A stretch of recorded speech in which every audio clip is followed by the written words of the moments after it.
Պարոն քաղաքապետ, լիազորագրի հետ կապված հարցին վերաբերող ես նաև առաջարկ ունեմ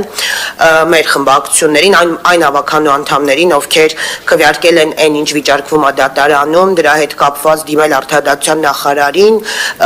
որպեսզի արդարադատության նախարարը որպես միջնորդ դիմի բարձրագույն դատական խորհուրդ եւ նայել այս հարցերը, որովհետեւ մեր ներկայացուցիչը քաղաքապետարանի 25-30 կամ չգիտեմ քանի հարցով դատարաններ ներկայացել է, բայց չգիտես ինչու 1-2 դատավոր խնդիր են առաջացրել եւ ինչ որ լիազորագիր են ավականու ուզում, մի հատ հասկանանք 25-ն է քխ դատավոր, թե այդ երկուսը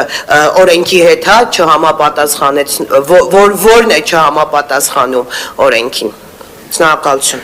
Շատ լավ, Տիկին Խաչատրյան, կընդունենք ի գիտություն ձեր բարձրաձայնած հարցը։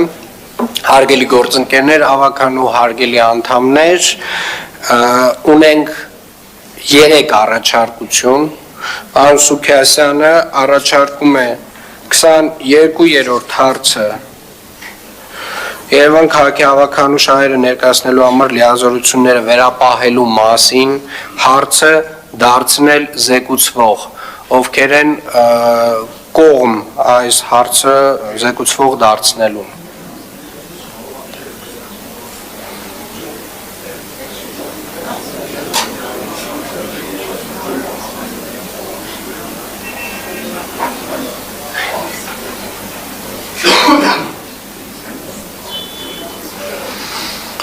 Շնորհակալություն, առաջարկը չի ընդունվել, պարոն Ավագյանի առաջարկը 25-րդ հարցը հանել օրակարգից